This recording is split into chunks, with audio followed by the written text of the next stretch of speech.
This is a brand new F-150 Power Boost, and this is a typical American house. Now, Ford says that this truck can power this house. Well, in this video, we're gonna find out. But does it work?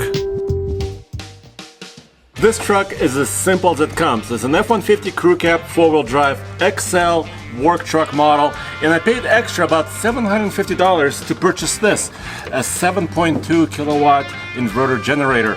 In simple terms, this truck can output about 3.5 times more electricity than this very simple generator. Now, you guys probably know about this. Earlier this year in Texas, a snowstorm basically cut power to the entire state.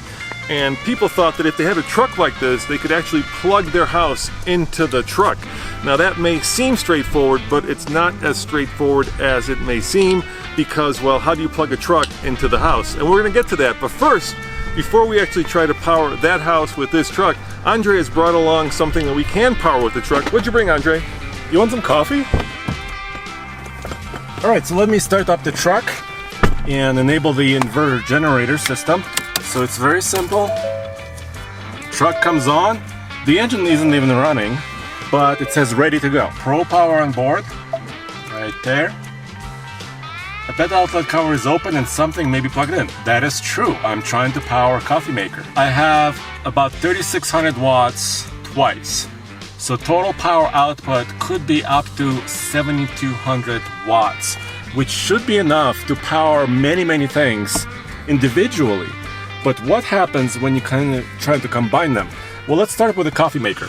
It is killer having a Bronco with a removable soft top, but you can't enjoy the wind in your hair without hair. 2 out of 3 men experience some form of male pattern baldness by the time they're only 35. And the best way to keep your hair healthy is to treat it before you lose it. In the past, you had to go visit a doctor in order to get hair loss products. With Keeps, you can visit a licensed doctor online to figure out the best hair loss plan to fit your needs, then get your order shipped directly to your front door.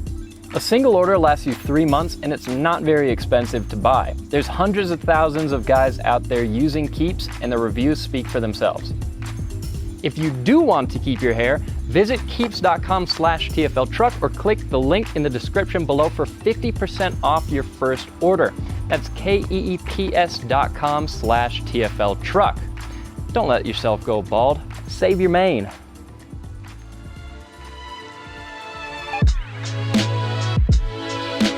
So the truck can tell me how much watts I'm using, and so can this, a little meter. So let me plug in the coffee maker, actually power it up right here. And you could maybe hear the truck shut off. So the truck is in this power generation mode, which means it can use its own onboard small battery as a buffer, but it's also using its V6 twin turbo engine to actually produce electricity. This is not brought to you by Keurig or Kirkland. Look at this. It drew about 1,300 and then went down, up and down, up and down. And the truck is very happy. The coffee maker is running. And there's no coffee. And there's no coffee. So if I were in Texas, freezing my ass off. Oh, there's my cup of coffee. Oh, thank goodness. Thank goodness. And you know, it'd be even better, Andre? What? If I actually drank coffee. Here's the bigger question. Could I vacuum up my garage? All right, I brought this shop vac because I wanted to use something that, well, used a lot more energy. But come on over here, Justin. This is Justin, who was kind enough to let us borrow his house to show if we can actually power a house. Now, Justin, I was hoping you had a very dirty garage, but you put my garage to shame. It's pretty clean. It's pretty darn clean. Yeah. But I will nevertheless, as a thank you for letting us use your house, try to vacuum your house with the shop vac plugged into the F-150. Plug the shop vac into the meter, which hopefully will mirror what the truck says on the dashboard. All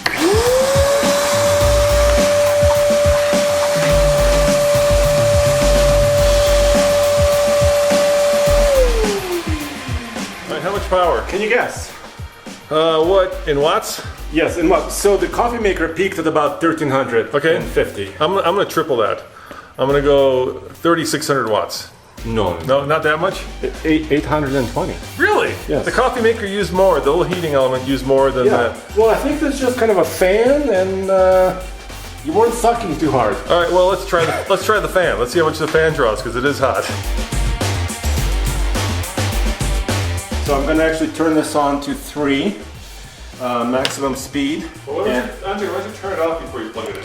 And then Well, turn it on. I like to live dangerously. Yes, I noticed that. Okay, so 0 watts, okay? Let me turn it on to maximum air movement.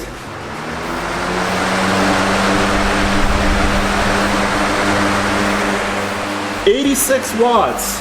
It's barely registering, so no problem. All right, now of course a house has all these things and more in it, but the truck can actually power up to 4 individual, well, 120 outlets, because it has 4 120 outlets. So let's try all 3 of them before we actually try plugging the house in and seeing how much power that draws.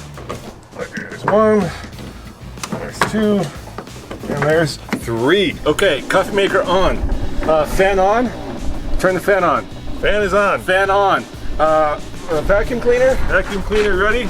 Vacuum cleaner. Oh my God! Go in there. Give us a try.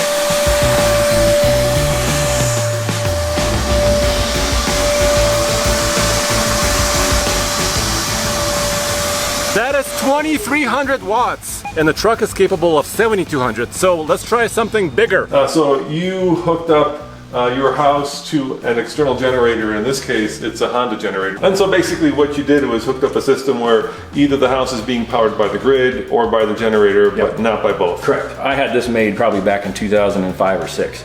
And it's just one of those twist lock 240 plugs, all rated at 30 amp. The wire in here is rated at 30 amps. That's a 30 amp breaker.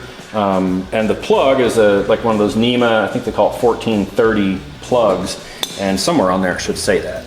So that's a 30 amp plug designed to take that. Make sure you've got the main off, start the generator up, get it warmed up, and then you can come in and lift that interlock and flip the breaker on, and it's back feeding everything. So all the way down. Electric oven runs just fine.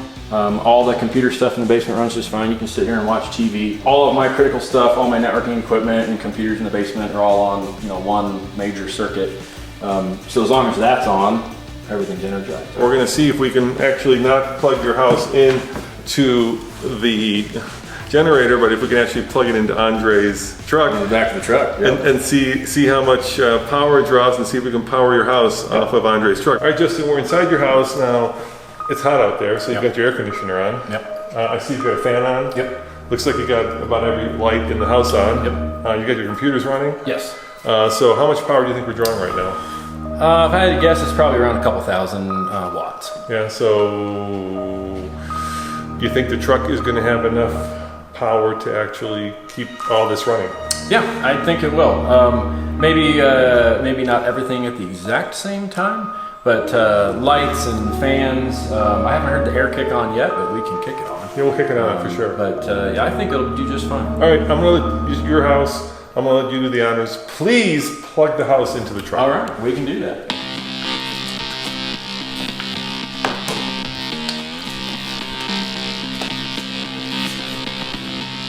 Justin, I gotta say, I'm a little bit nervous. I think we'll be all right. So this type of plug is called, I believe, 14R30. Yes. And basically it refers to the 30 amps maximum that the truck can put out.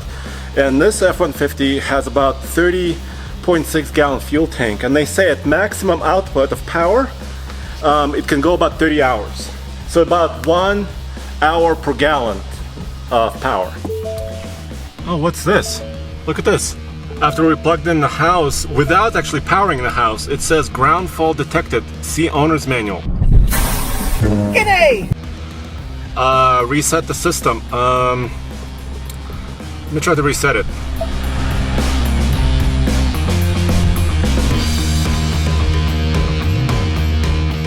No, it doesn't want to reset.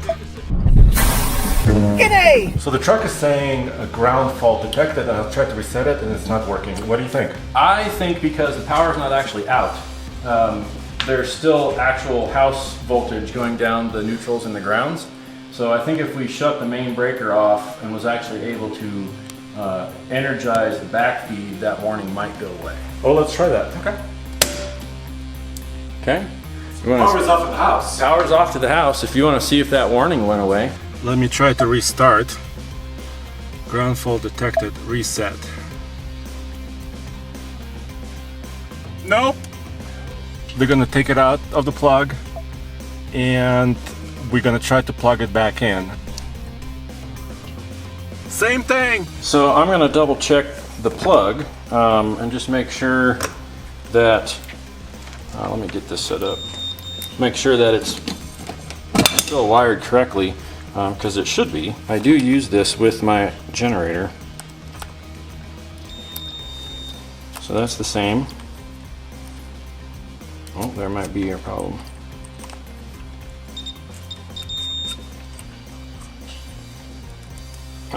So we have a problem. So that plug's wired upside down. So I will fix that. Just I gotta tell you, I'm impressed. Not only does the Ford know how to power your house, but it also knows when the wiring is not quite correct. Thank you, Ford. Thank you. That's pretty impressive, because this cable I've had since like 2004. So hopefully, And I had this made. so once we switch the terminals around, we should be back in business and we can try powering the house again. So, editor, please play some fixing the cord music as we fix the cord.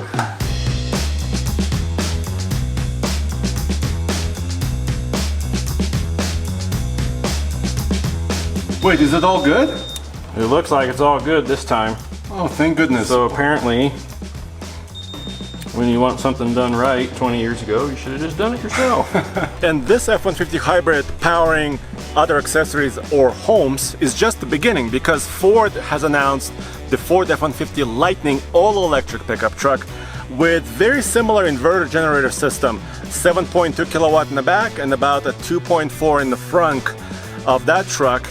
And they say if you buy a special converter box, which they call Charging Pro or Charge Station Pro, you'll be able to power your house for several days potentially. Also Hummer, Hyundai Ioniq 5, and even companies like Rivian are promising to do export power from their vehicles. So much more to come. Wait, hold up, Andre, hold up. Wait. I think what we're proving here is that just because Ford says the truck can power the house and there's a converter for the truck, doesn't mean that you can just plug that converter into your house, right? You're missing the other part, which is you have to have a special way of actually being able to connect the truck to the house. What's Ford doing with that? Well, it's called the Charge Station Pro. Okay. So it's basically a box that you're supposed to install in your house, and they're partnering with the company Sunrun, which is a solar company, to install this. By the way, this could be very expensive as well. So then that box will be connected to your home as an interconnect switch, and then you can plug in that box into your truck. I mean, I guess the whole thing I'm trying to point out here is it's not as simple as buying a truck and having a house. There's a lot more to it, as we're proving in this video. Now, in case you're wondering, we're using this truck's 3.5 liter twin turbo EcoBoost as a giant generator.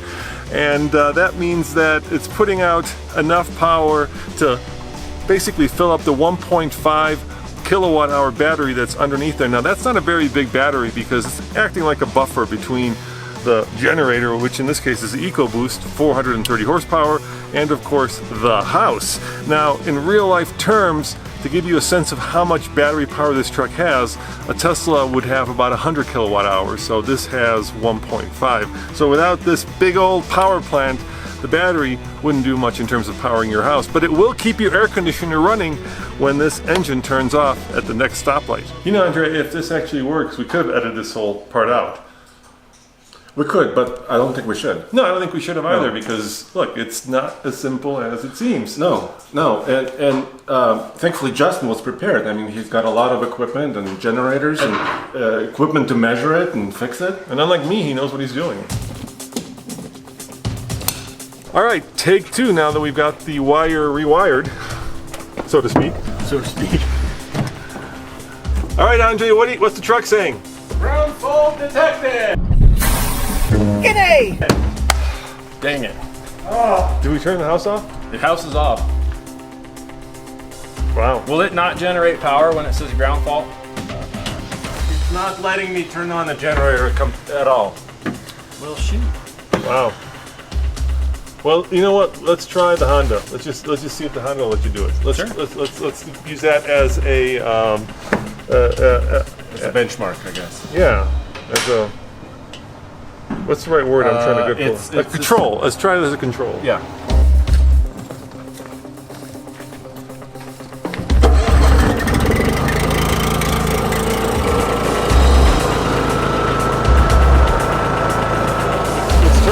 House back on. Power came back on. Power came back on. Yeah, so our control says that your system is working, but there's something that the truck is not happy about. And I have an idea as to what it is. On residential panels, the neutrals and the grounds are bonded together. Yeah. And I know that it's bonded together in this panel, and I don't know why the Honda doesn't care, but the truck does. So that must have something to do with it. So basically where we're at right now is we've got a truck that's supposed to power a house, we've got a house that's ready to be powered, we've got a generator that will power the house, but we've got a truck that's saying that there's a ground fault. So I think we have to continue this video. This is to be continued. I think we have to do a little bit more research, contact some more people and find out exactly what's going on here, because we do want to power a house with the Ford, because Ford says it's doable, so I believe it is. It's just a matter of figuring it out. Once again, not as simple as it seems. No. Neutrals and grounds bonded together. You are like way over my head. What does that actually mean? Yeah, so I'm not an electrician, but I am fairly confident that inside of this panel, the neutral and the ground are bonded together. So there's a neutral bar on the one side where all the white wires are going in, and then there's a ground on the other where all the bare wires are going in. And up at the top back in here, I believe those two are combined. Okay. And I don't know if the truck is liking that, because it's seeing current able to flow back down on the ground. So what you're saying is the truck is seeing that there's current flowing down the wire. Yeah.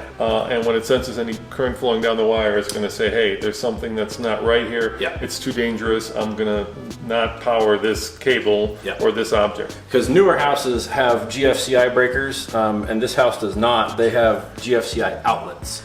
And GFCI, or the ground fault circuit interrupt outlets, work very well as generators, but the GFCI breakers don't. Because if you were to try and flip on a generator on a house with those, all your breakers would just go click, click, click, click, click, click, click all the way down. So are you bummed, Andre?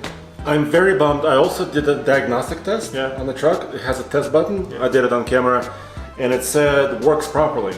So the truck thinks it's working properly. I'm very bummed. So we've learned something, and that is you may not be able to directly power your house, right? But you can certainly power objects in your house. And if those objects are important to you, like a refrigerator, like a coffee maker, a freezer, or maybe even a room heater, right? So you could potentially, well, not keep your pipes from busting, but you certainly could, keep your meat from going bad and survive, and of course make coffee or tea if that's your thing. Yep. So powering your home with a Ford F-150 hybrid is not as simple as it seems. Yeah, it's complicated, and if you want to take a deeper dive into what it takes to make your house ready to be powered by a pickup, check out the rest of this interview. So you hooked up your house to an external generator. In this case, it's a Honda generator. Which Honda did you use? It's a Honda 6500 inverter series. Okay, and so why did you decide to hook your house to a generator?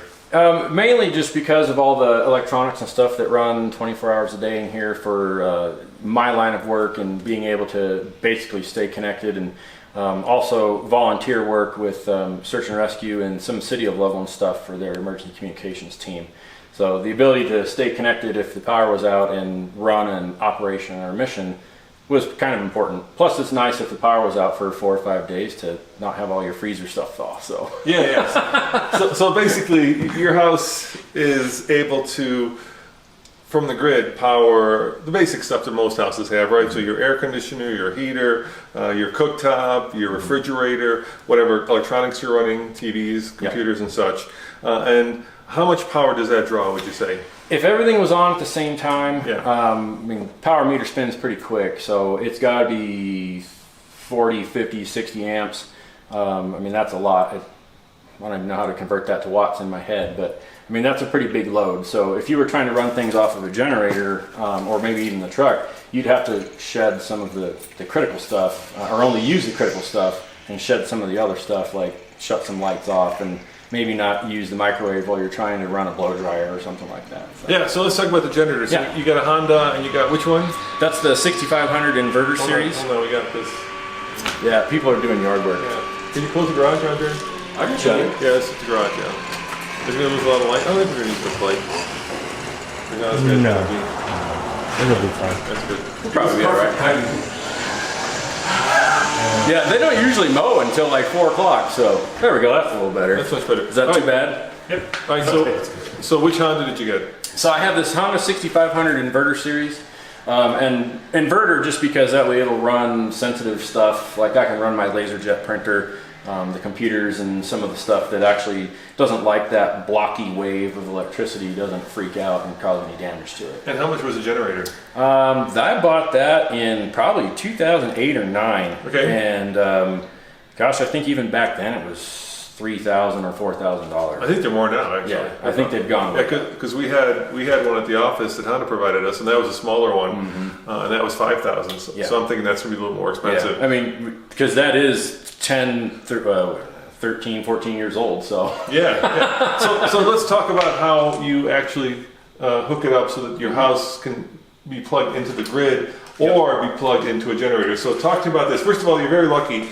because your fuse box is out here in the garage. Yeah. Now, we wanted to hook my house up to a generator, and the problem that we ran into immediately is that my fuse box is not in my house, at least not in the garage. It's in kind of the utility room in the basement. And in order for us to be able to actually get this to the generator, you have to run a line from the basement. Yeah. And unlike, an office which might have a drop ceiling, this has to then go through walls, which means it has to go through, pipes, drywall, studs, right? Yeah. And that gets very expensive. But Yeah. you have your fuse box out here. So I had to go 10 inches.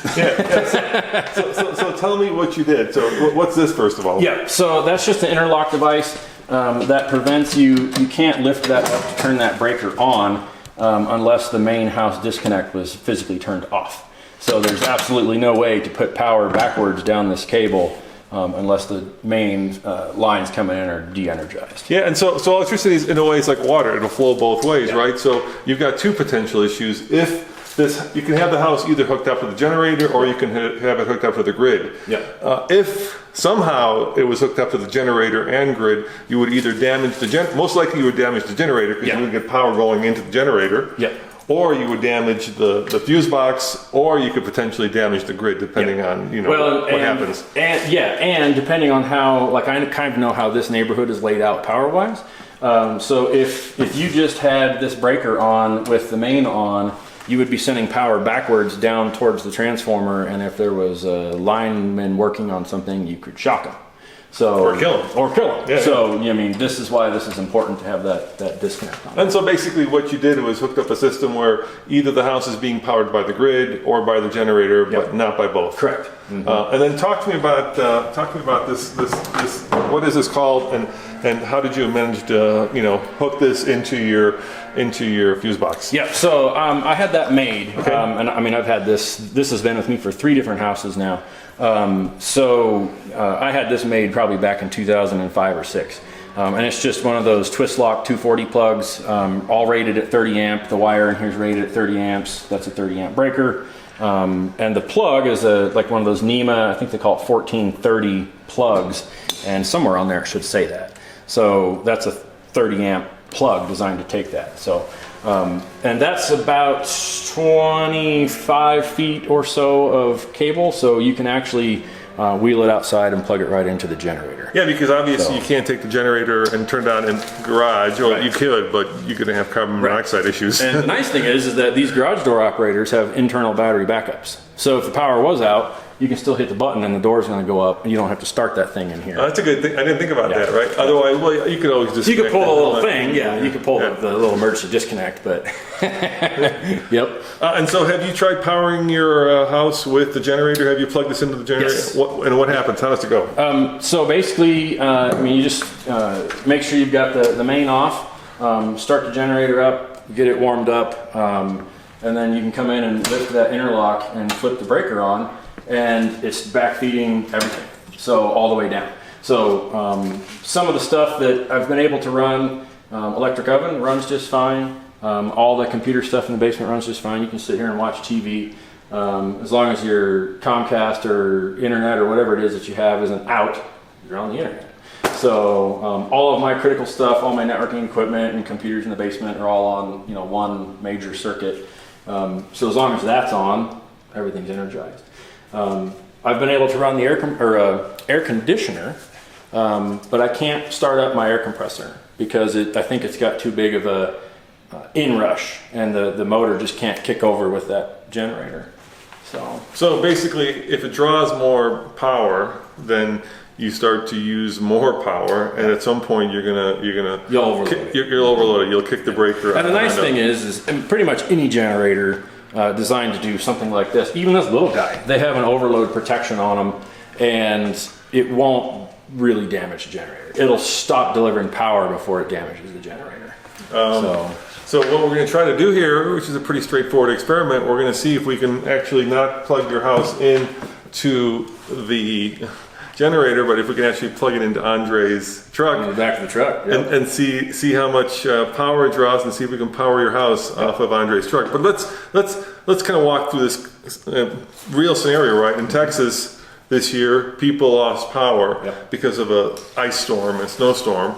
And when you lose power, bad things happen, like all the stuff in your refrigerator spoils. And if it's freezing, you can potentially freeze the pipes in your house, which means that when they thaw out, because when they freeze, water expands, it cracks the pipes, you'll flood your house, right? Big mess, Right, so you need to be able to power things like, hopefully, like your refrigerator so it doesn't spoil, like your heater. Does your heater draw a lot of power? It's gas, right? It's a natural gas heater, but it's that motor that spins to actually move the air. And those can be, I mean, if you have one of the newer ones, they're pretty low current. I have like a 20-something-year-old furnace, so that's probably like a 5-8 amp motor just to get that thing. So if you're not using, which most people are using natural gas, it doesn't use a lot of power. Yeah, it doesn't use a lot of power. But your refrigerator doesn't use a lot of power, but your air conditioner does. So how many amps are you drawing on the air conditioner? Air conditioner is probably, it's a pretty big unit. It's probably 20 amps on 240. So you're talking, this is a 30 amp, right? So you're already at 2/3. We're getting close. Just using just powering and the air. And that's just the outside unit. That doesn't include the actual motor moving the air in the basement. Right. So, you're probably at about 25 amps.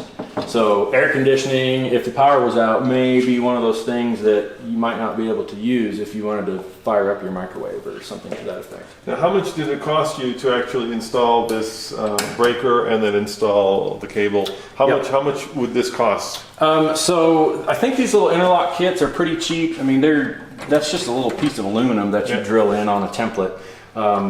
That little piece is probably 30, 40, 50 bucks. Those breakers, that's probably another 30, 40 bucks. And then you had it basically go a couple inches. Yeah, the outlet to cover the wire. I mean, you go to Home Depot and you get 2.5 feet of 10 gauge wire that can do the 30 amps and run it down in there and hook it in, and all that outlet and stuff, all said and done, I bet you that was under 250 bucks because I did it myself under like the direct instructions of a master electrician who told me how to do it and not, number one, not kill anybody and not blow anything up, and do it to code. For sure. And then if you were, like in my situation, and this fuse box were not out here in the garage or in your basement somewhere, then you're looking at hundreds or more likely thousands. It could be thousands. It could be thousands. Because fishing this stuff through the wall or running a different kind of wire, it's time and money. I mean, that cable today is probably $2 or $3 a foot. Back in 2005, that was pennies. So, I mean, it wasn't a big deal. So. All right. Well, that's kind of the why and how of it. But let's see if it actually powers the house by plugging it into Andre's truck.